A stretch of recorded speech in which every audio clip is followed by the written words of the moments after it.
قم بنا وانظر لآيات الجمال قم بنا وانظر لآيات کتنی بڑی ذمہ داری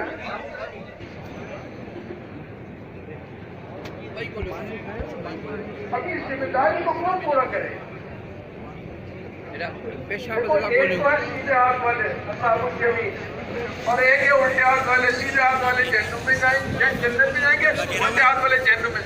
ایک اس سے اونچے درجے کے وہ سابقون الاولون ہیں, آگے بڑھنے والے, تقاضے کے اوپر آگے بڑھ کے جو ہے میرے دونوں جلد لگانے والے.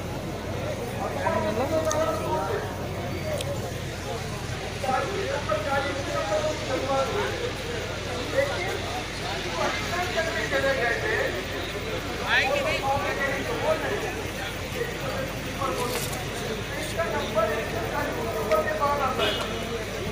لیکن حوصلہ کر کے آگے بڑھے اور چھوڑ کے چلے گا تو کام ہونے پڑے. ذبح کر دیا جائے ہمیشہ ہمیشہ والا معاملہ ہوگا. امام غزالی رحمۃ اللہ کی کتاب میں ارشاد فرماتے ہیں, مثال دے رہے ہیں سمجھانے کے لیے کہ ساری دنیا کا جو خلا ہے, خالی جگہ ہے, ساری دنیا کی خالی جگہ, ساری خالی جگہ کو رائی کے دانوں سے بھر دیں. سفید چھوٹے چھوٹے رائی کے دانے ہوتے ہیں. ساری دنیا کے خلا کو, خالی جگہ کو رائی کے دانوں سے بھر دیں اور ایک پرندہ آ کے اس میں سے ایک دانہ اٹھا لے. پھر 1000 سال کا بیچ میں وقفہ ہو جائے. پھر اس خلا سے پرندہ ایک دانہ اٹھا لے. پھر 1000 سال کا وقفہ ہو جائے. پھر پرندہ ایک دانہ اٹھا لے. ایک 1000 سال کے وقفے سے اس خلا سے پرندہ ایک ایک رائی کا دانہ اٹھائے. امام غزالی رحمۃ اللہ ارشاد فرماتے ہیں کہ ایک دن آئے گا یہ سارے رائی کے دانے ختم ہو جائیں گے مگر مرنے کے بعد والی زندگی کبھی ختم نہیں ہوگی.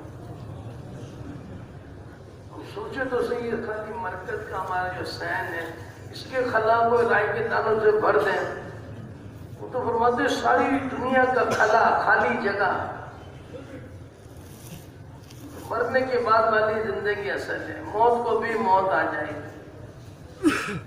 اگر دنیا میں کہ اللہ پاک کو راضی کر لیا, دین کے مطابق زندگی گزار لی, تو دنیا میں بھی کامیابیاں اور مرتی اللہ پاک کی طرف سے ہمیشہ ہمیشہ کی کامیابیاں ملیں گی.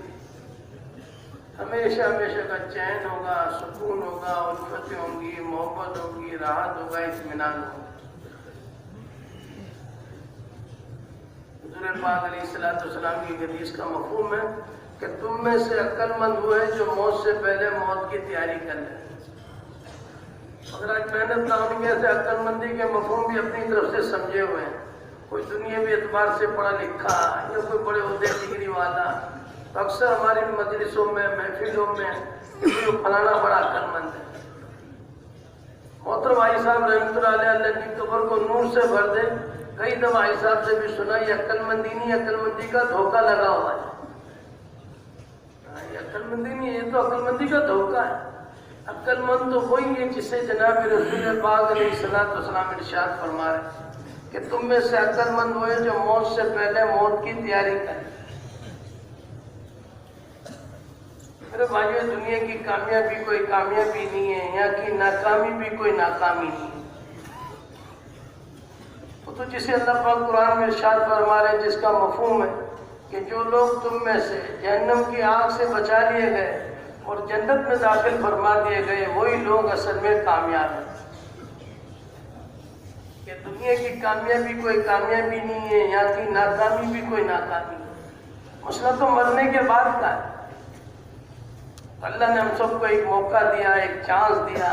یہ زندگی والا چانس دوبارہ نہیں ملے گا, ایک ہی چانس ہے. ہر مسلمان کا کم سے کم اتنا ذہن بنے کہ دونوں جانوں کی کامیابی کے لیے دین ہے, اور دین ہم سب کی زندگیوں میں محنت سے آئے گا.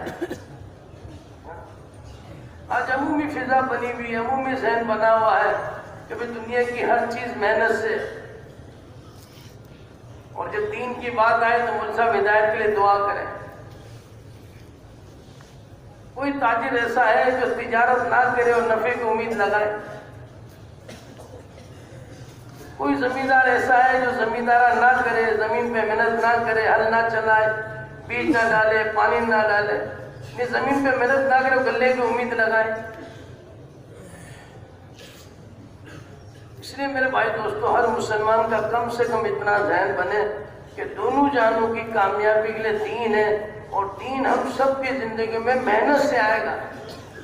جیسے زمین کی محنت سے اللہ پاک غلے عطا فرماتے ہیں، کارخانوں کی محنت سے اللہ پاک چیزیں دیتے ہیں، تجارت کی محنت سے اللہ پاک مال میں بڑھوتری نصیب فرماتے ہیں، ایسے حضور نبی کریم صلی اللہ علیہ وسلم والی محنت کو اختیار کرنے سے اللہ پاک دین کو زندگیوں میں داخل فرماتے ہیں، اللہ پاک ہدایت کو عام فرماتے ہیں۔ ایسا نہیں ہوگا محنت تو کرے تجارت کی اور ساری دنیا کے سارے انسانوں کو ہدایت مل جائے، ایسا نہیں ہے۔ محنت تو کرے حکومت، ملازمت، زمینداری کی اور ساری دنیا کے سارے انسان جہنم کی آگ سے بچ جائے، ایسا نہیں ہے۔ اللہ پاک نے جناب رسول پاک علیہ السلام والی محنت کو سبب قرار دے دیا قیامت تک آنے والے آخری انسان کی ہدایت کی۔ پہلے اللہ پاک اس محنت کے لیے انبیاء علیہ السلام کو دنیا میں بھیجا کرتے، 1.25 لاکھ قوم بیش نبی دنیا میں تشریف لائے، اور بقول ہمارے مفتی زین العابدین صاحب رحمۃ اللہ علیہ کے اللہ ان کی قبر کو بھی نور سے بھر دے، اکثر فرمایا کرتے تھے 2 لاکھ قوم بیش نبی اللہ نے دنیا میں بھیجے۔ پہلے یہ نبیوں والی محنت نبیوں سے نبیوں پہ منتقل ہوا کرتی تھی، ایک نبی سے دوسرے پہ، تیسرے پہ، یہ منتقل ہوتے ہوتے جناب رسول پاک علیہ السلام پہ منتقل۔ اب آپ صلی اللہ علیہ وسلم کے آخری نبی ہونے کی برکت سے اور کوئی نبیوں والی محنت، نبیوں والا کام اللہ نے حضور پاک علیہ السلام کے آخری نبی ہونے کی برکت سے اللہ نے وہی محنت، وہی کام اللہ نے ہر مسلمان کو عطا کیا۔ کہ اب نبی کو آئے گا نہیں، انسانیت قیامت تک آتی رہے گی، اللہ نے ختم نبوت کی برکت سے وہ نبیوں والی محنت، نبیوں والا کام اللہ نے ہر مسلمان کو عطا کیا۔ یہ الگ بات ہے کہ 100% ماحول اور محنت نہ ہو سے آج بات سمجھ میں نہیں آ رہی، سب میں اللہ نے محنت لگائی۔ مگر آج تو دوستوں اپنے آپ کو 1 بیوی 2-4 بچوں کو ذمہ دار سمجھتے، اللہ نے ہمیں سارے عالم کی ذمہ داری دی ہے، سارے عالم کی۔ ہاں، ہدایت کا دینا، دل کا پھیرنا، دل کا پلٹنا، یہ اللہ کے ہاتھ میں، مگر محنت کے ہم مکلف ہیں، محنت ہمارے ذمہ ہے۔ یہ دنیا میں سب سے آخر میں امت آئی اور یہ جنت میں سب سے پہلے امت جائے گی۔ اس امت کو بہترین امت کا خطاب اس دعوت کی کام کی ایسے ملا ہے، اور کل قیامت کے دن یہ امت نبیوں کی گواہی دے گی، نبیوں کی گواہی۔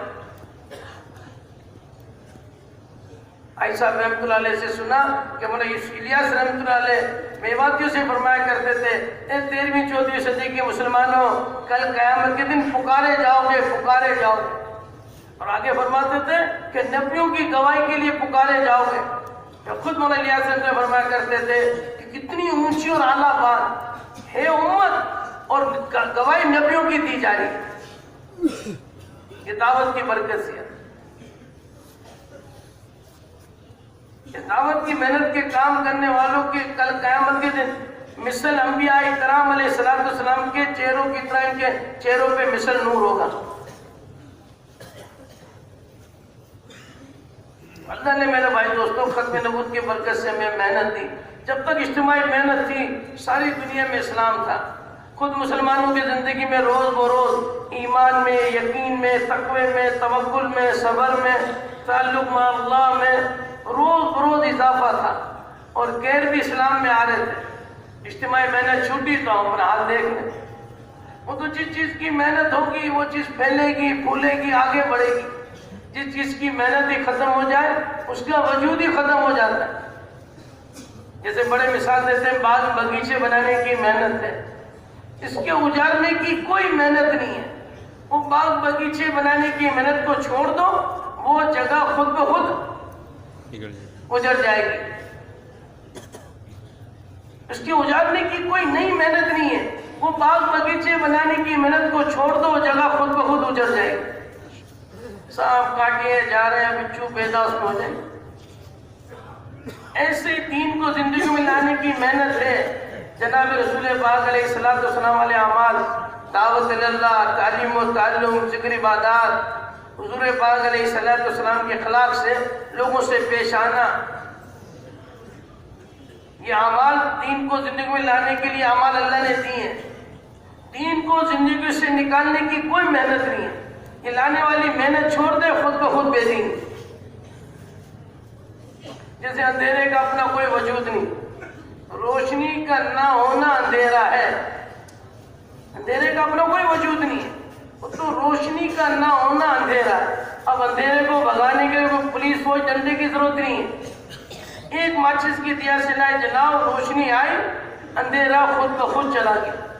یہ بے دینی کا اپنا کوئی وجود نہیں ہے، دین کا نہ ہونا بے دینی ہے۔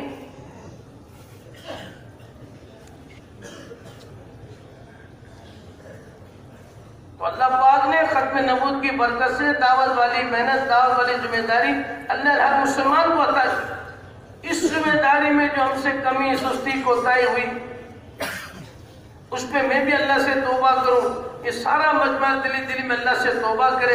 اللہ جس محنت کام کے لیے بھیجا اللہ اس میں نہ لگے، اے اللہ ہمارے ظلم عظیم کو معاف فرما۔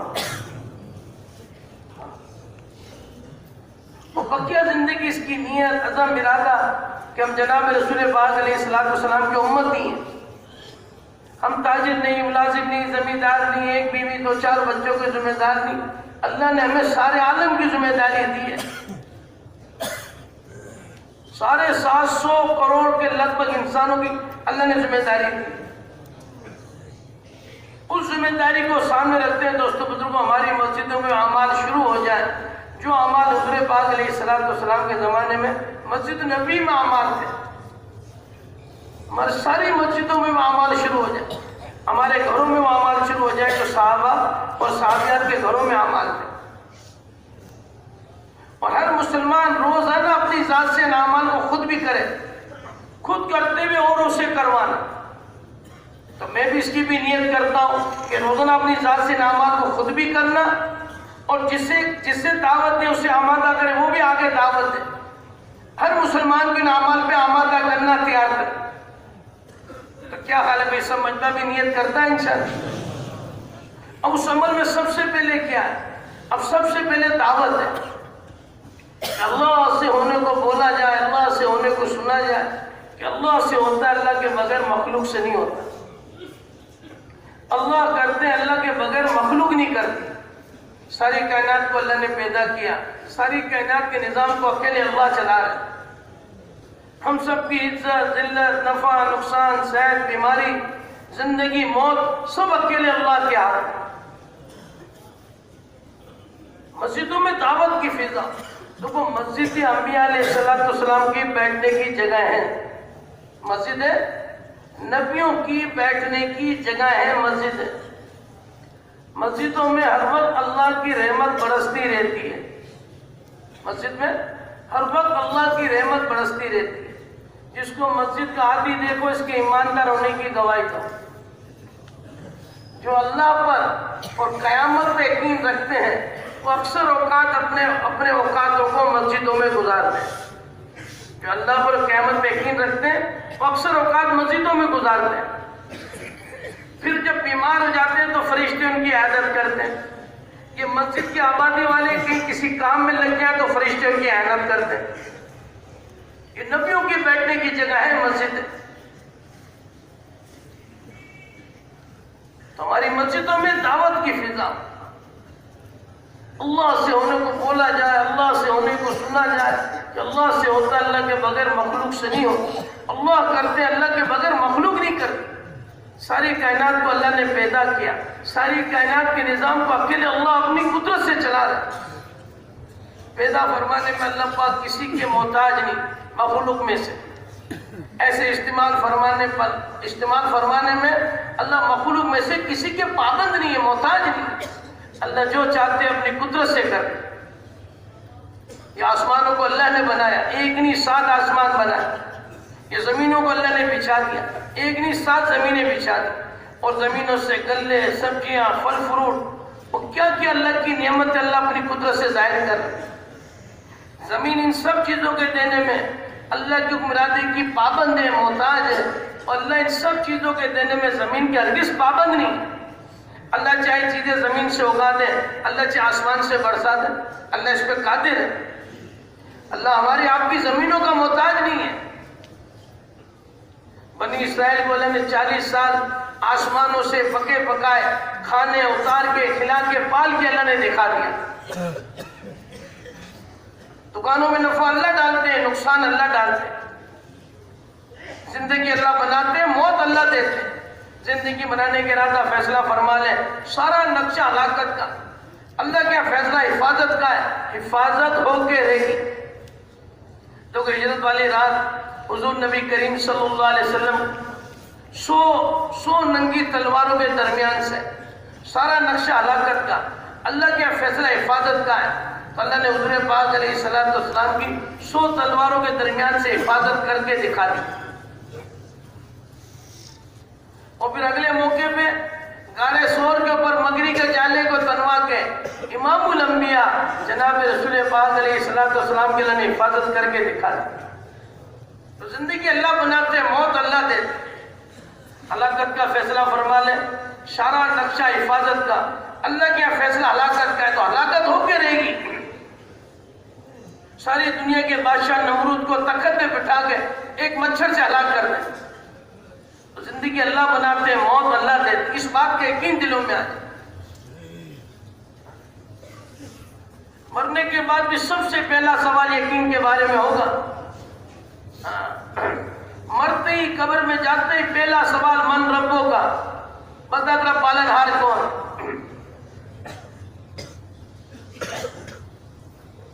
اور ہمارے مولانا محمد عمر پارم پوری صاحب رحمۃ اللہ علیہ، اللہ ان کی قبر کو بھی نور سے بھر دے، اکثر فرمایا کرتے تھے مرنے کے بعد یہ چمڑے کی زبان نہیں چلے گی، وہ جو تو دل پہ ہوگا وہ زبان پہ آئے گا۔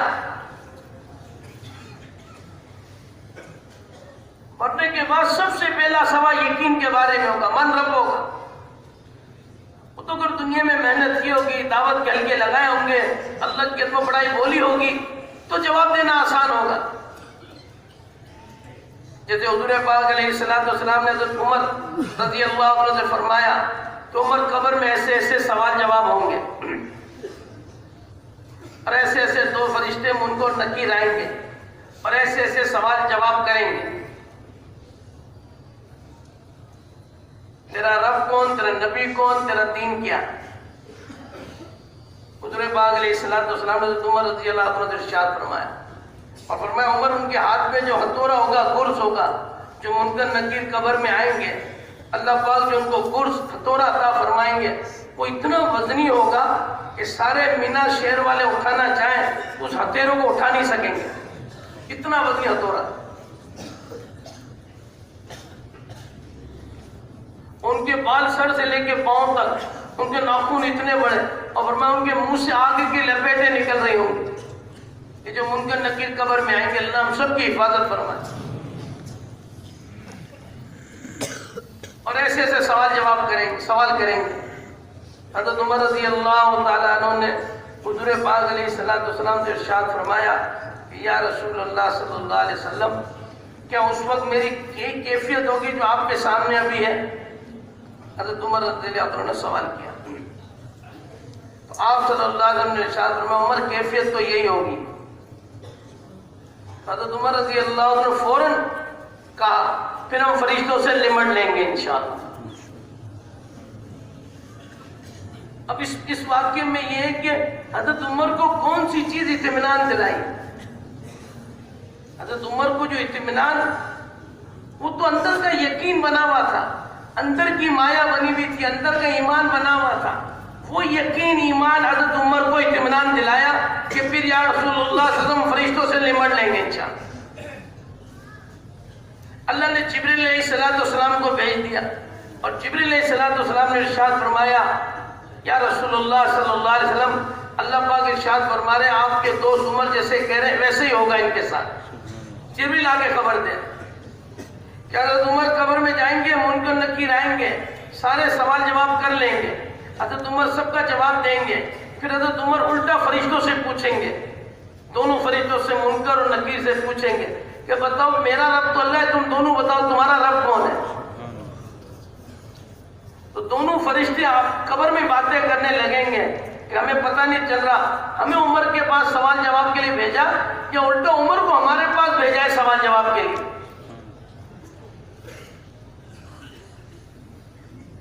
تمہیں ہم سب کو قبر سے سابقہ پڑھنا ہے، اس کی تیاری کے لیے انہوں نے موقع دیا۔ اس لیے حضور پاک علیہ السلام کی حدیث جو ہمارے سامنے بار بار ہو کہ عقل مند ہوئے جو موت سے پہلے موت کی تیاری کرے، اور موت کا کوئی نہیں پتا، کوئی نہیں پتا۔ زید بن حارث، اسامہ بن زید رضی اللہ عنہ نے 1 مہینے کے قرضے میں ایک باندی خریدی، ماسی کام والی باندی، 1 مہینے کے قرضے میں۔ حضور پاک علیہ السلام کو اس کی خبر ہوئی تو آپ نے یوں ارشاد فرمایا ہمارے اسامہ کو 1 مہینہ زندہ رہنے کی امید ہے کہ 1 مہینے کے قرضے پہ باندی خریدی، اور 2 جہاں کے بادشاہ حضور پاک علیہ السلام ارشاد فرما رہے ہیں ہم ایک طرف کا سلام پھیرتے ہیں اور دوسری طرف کا سلام پھیر سکیں، ہمیں اتنا بھی خبر نہیں۔ آج ہم سب کی پلاننگ ہے، پتہ کیا کیا پروگرام ہے، اور موت کا کوئی پتہ نہیں میرے بھائی دوستوں۔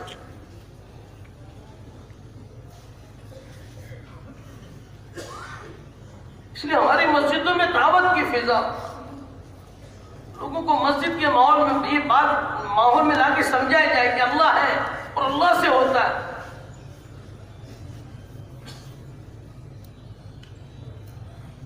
دیکھو اعمال کی کمی بیشی اللہ اپنی رحمت سے معاف کر دے، کوئی بعید نہیں ہے۔ اعمال کی کمی بیشی اللہ اپنی رحمت سے معاف کر دے، کوئی بعید نہیں ہے۔ ایک مسلمان بغیر یقین دنیا سے چلا گیا، قبر میں جاتے حال آیا۔ اس لیے قبر میں سب سے پہلا سوال یقین کے بارے میں ہو۔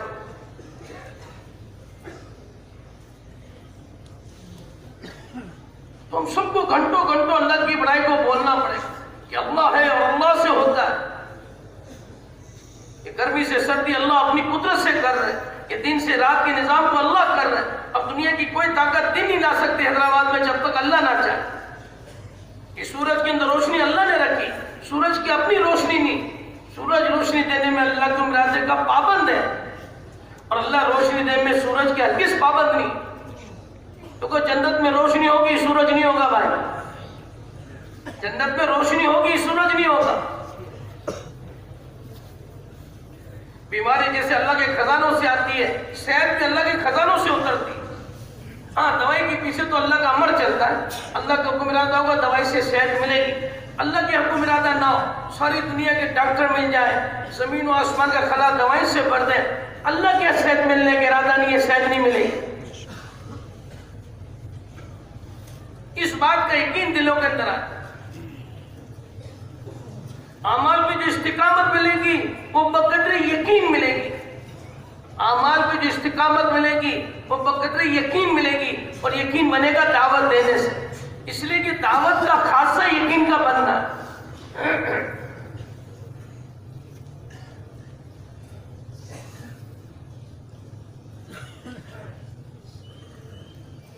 آپ صلی اللہ علیہ وسلم حکم بن قسان نام کے ایک شخص ہیں، آپ صلی اللہ علیہ وسلم سے دعوت دے رہے ہیں، آپ دعوت دیتے دیتے دیتے دیتے تھک گئے، حکم بن قسان مسلمان نہیں ہوا۔ آپ صلی اللہ علیہ وسلم دوبارہ دعوت دینا شروع کی، آپ صلی اللہ علیہ وسلم دعوت دیتے دیتے تھک گئے، حکم بن قسان مسلمان نہیں ہوا۔ حضرت عمر رضی اللہ عنہ آپ صلی اللہ علیہ وسلم کے ساتھ تھے، حضرت عمر رضی اللہ عنہ نے ارشاد فرمایا یا رسول اللہ صلی اللہ علیہ وسلم مجھے اجازت دیجئے میں گستاخ کی گردن اڑا دوں۔ حضور ہمدردی کے لیے کہ آپ ان کو تکلیف ہو رہی ہے، حضور پاک کی اسے ہمدردی کے طور پر آپ صلی اللہ علیہ وسلم عمر کی کسی بات پہ دھیان نہ دیا، اور حکم بن قسان کو تیسری دفعہ دعوت دینا شروع کی۔ اللہ کی شان اب کے جو دعوت دی تو حکم بن قسان مسلمان ہو گیا، کلمہ پڑھ لیا۔ حضور پاک علیہ الصلوۃ والسلام عمر رضی اللہ عنہ نے ارشاد فرمایا عمر تیرے کہنے پہ چھوڑ دیتا تو اس وقت جہنم میں ہوتا۔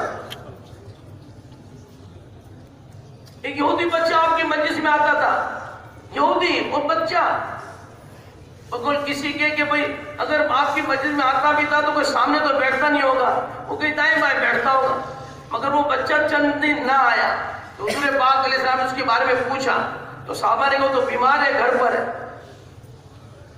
تو آپ صلی اللہ علیہ وسلم صحابہ کے ساتھ اس کے گھر تشریف لے گئے، یہودی بچے کے گھر حضور پاک علیہ السلام تشریف لے گئے. بچے کا آخری وقت آپ صلی اللہ علیہ وسلم سے کلمہ پیش کیا. اس بچے نے اپنے باپ کی طرف دیکھا، اس کے باپ نے کہا جو ابو القاسم کہتے ہیں اس کی بات مان لو، حضور پاک علیہ السلام کی بات مان لو. اللہ کے بچے نے کلمہ پڑھ لیا، کلمہ پڑھتے اس کی روح پرواز کر گئی. جناب رسول پاک علیہ السلام کا چہرہ کھل گیا. صحابہ کے پوچھنے میں یوں ارشاد فرمایا، اس کا مفہوم ہے کہ میں کیوں خوش نہ ہوں، میری وجہ سے میرا ایک امتی جہنم کی آگ سے بچ کر جنت میں جانے والا بن گیا. ایک ایک انسانیت کی ہمدردی، خیر خواہ، شفقت کا جذبہ ہمارے اندر بھی ہو، ایک انسان بھی ناکام نہ ہو. یہ ساری کی ساری مخلوق اللہ کی عیال ہے، اللہ کا کنبہ ہے. اللہ نہیں چاہتے میرے عیال میرا کنبہ ناکام ہو. اللہ کو تو کافروں سے بھی لگاؤ ہے، اگر اللہ کو کافروں سے لگاؤ نہ ہوتا تو اللہ ان میں نبی نہ بھیجتا. یہ ساری کی ساری مخلوق اللہ کی عیال ہے، اللہ کا کنبہ ہے. یہ بھائی بیٹھے ہوئے ہیں، اس کی اولاد کے ساتھ اس بھائی نے اچھا سلوک کیا، اس بھائی کی اولاد کے ساتھ اس بھائی نے اچھا سلوک کیا. یہ بتاؤ کتنا خوش ہوگا یہ. حالانکہ یہ اپنے بچے کا خالق نہیں ہے، یہ اس کی بیوی تو بچے کے آنے میں دنیا میں سبب ذریعہ ہے. ارے اللہ پاک کی ذات تو خالق ذات ہے، اللہ کتنے خوش ہوں گے اگر اس کی مخلوق کے ساتھ خیر خواہی کریں گے. بات واضح ہو رہی ہے بھائی؟ وہ خالق کے خالق.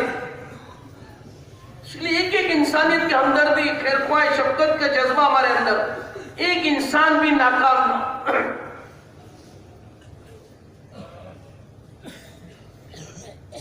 ایک غزوے سے آپ صلی اللہ علیہ وسلم تشریف لائے تو صحابہ جو چھاؤں دار جگہیں تھی حضور پاک علیہ السلام کے لیے چھاؤں جاؤ جگہ مقرر کی، اور باقی صحابہ بھی جہاں جہاں چھاؤں تھا وہاں اپنے آپ کا پڑاؤ ڈال دیا. اللہ کے راستے سے واپسی میں راستے میں جگہ پڑاؤ ڈالا. تو آپ صلی اللہ علیہ وسلم نے دیکھا کہ دور سے ایک دیہاتی تیزی سے گزرتا ہوا جا رہا ہے وہاں سے. تو آپ صلی اللہ علیہ وسلم تیزی سے اس کی طرف گئے اور اس کو روکا، بھائی کہاں کا جا رہا ہے تو اس نے کہا میں گاؤں کی طرف جا رہا ہوں. تو حضور پاک علیہ السلام نے کلمہ پیش کیا کہ تو اس کی رغبت نہیں کرتا کہ تو اس کی گواہی دے میں اللہ کا رسول ہوں. تو دیہاتی نے کہا آپ اپنا گواہ لائی ہے. حالانکہ اتنے صحابہ موجود، 2 صحابی کی بھی گواہی آپ سے دلوا سکتے تھے، مگر نہیں. وادی کے کنارے میں ایک درخت تھا، حضور پاک علیہ السلام نے اس درخت کو کہا کہ تو زمین چیرتا ہوا آئے میرے پاس اور میری گواہی دے میں کون ہوں.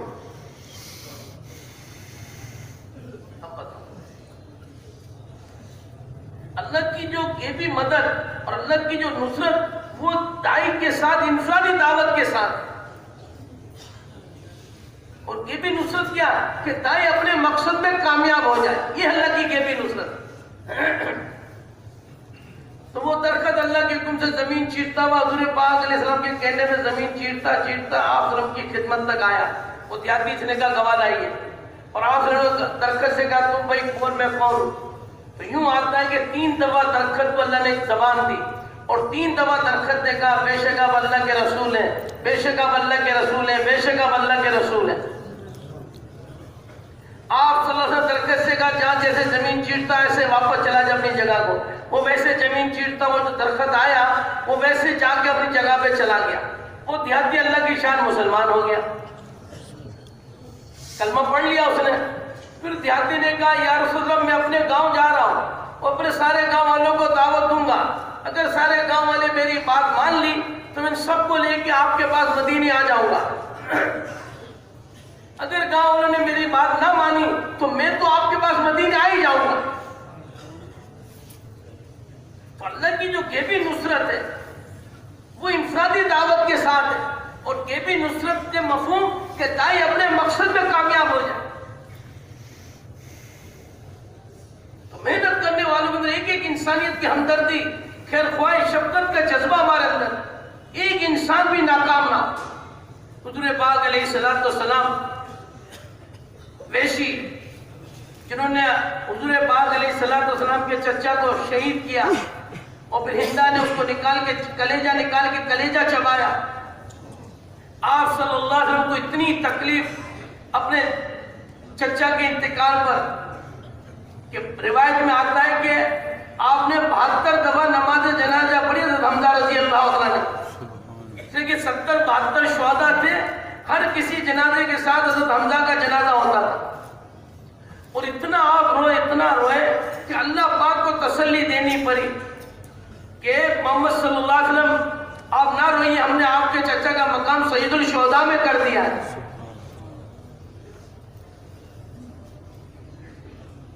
اتنی آپ صلی اللہ علیہ وسلم کو تکلیف ہوئی. بلکہ ایک موقع پہ یوں بھی آتا ہے کہ آپ نے ارشاد فرمایا آج بہت میں شہید ہونے کے لیے سب کے لیے رونے والیاں ہیں, آج میرے چچا کے لیے کوئی رونے والی نہیں ہے. تو مدینہ جو 5-6 کلو میل پر جو بستی آبادی تھی عہد کے مقابلے میں, مدینہ کے شہر سے مستورات ہی آئے یا سنی آپ کے چچا کے لیے ہم رونے والی ہیں. اور پھر اللہ کو تسلی دینی پڑی. 70-72 دفعہ نماز جنازہ پڑھی. مگر فتح مکہ کے بعد اسی ویشی جس نے قتل کیا, اسی ویشی کے بعد جماعتیں بنا کے بھیج رہے. سوچے تو صحیح, جماعتیں بنا کے بھیج رہے. پہلی دفعہ قرآن کی آیت ہے کہ بھیجیے کہ ویسی ایمان لیا اللہ تیرے گناہوں کو معاف کر دیں گے. ایمان لیا عمل صالح اختیار کر, جس کا مفہوم ہے. تو بیشک پہ جسے پیغام پہنچا تو اس نے کہا اچھا ایمان عمل صالح یہ تو بہت بڑی سخت ہے, پتہ نہیں مجھ سے ہو سکے نہ ہو سکے. پھر دوسری آخر میں قرآن کی آیت ہے کہ صحابہ کو بھیجا کہ بیشک ایمان لیا اللہ جس کے چاہے گناہ معاف فرما دے. تو پھر بیشک کو ایک پیغام ملا تو بیشک نے اچھا جس کے چاہے, تمہارا اللہ میرے نہ چاہے تو کوئی سودا منظور نہیں. پھر تیسری دفعہ آیت ہے کہ بھیجی کہ جو ایمان لیا اللہ ہر کسی کو گناہ معاف کر دے. یہ جب آیت اس بات پہنچی, پیغام پہنچا تو اس نے کہا یہ ٹھیک ہے.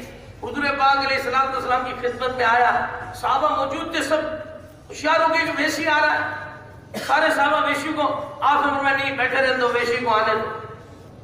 اور ویشی آیا, آپ نے کی خدمت میں کلمہ پڑھا, صحابی بنا, مسلمان ہوا. اور آپ صلی اللہ علیہ وسلم ویشی تو نے بچہ میرے چاچا کو کیسے شہید کیا تھا, اور وہ ہمت نہیں کرے. آپ صلی اللہ علیہ وسلم نے بتایا, آپ صلی اللہ علیہ وسلم نے پوچھا نہیں بچہ ویشی تو نے میرے چاچا کو کیسے شہید کیا. اب ویشی نے جو بتانا شروع کیا, آپ صلی اللہ علیہ وسلم کی آنکھوں میں آنسو آ گئے اور آپ رونے لگ گئے. اور آپ نے ویشی سے فرمایا ویشی اللہ کے رسول پہ تو نے ایک احسان کیا, تو کلمہ پڑھ لیا, یہ تو نے اللہ کے رسول پہ احسان کیا. اب اللہ کے رسول پہ ایک اور احسان کر, جب میرے پاس آیا کرے تو میرے سامنے نہ بیٹھا کر, میرے پیچھے بیٹھا کر. تجھے دیکھ کے مجھے اپنا چچا حمزہ یاد آ جاتا. مولانا محمد عمر پالا پوری صاحب رحمۃ اللہ علیہ اللہ ان کی قبر کو نور سے بھر دے, اس واقعے کو سنا کے کہا کرتے تھے کہ جس کی شکل دیکھنے کو گوارا نہیں, سوچے تو صحیح, جس کی شکل دیکھنے کو گوارا نہیں اس کی بھی فکر ہے کہ جہنم کی آگ سے بچ جائے. جس کی شکل دیکھنے کو گوارا نہیں کہ ویشی اللہ کے نبی پہ اور احسان کر, جب سامنے آیا کرے تو میرے پاس آیا کرے, تو سامنے نہ بیٹھا کر, میرے پیچھے بیٹھا کر. تو جس کی شکل دیکھنے کو گوارا نہیں اس کی بھی فکر ہے کہ جہنم کی آگ سے بچ جائے. أنها في وصال قم بنا وانظر لآيات الجمال قم بنا وانظر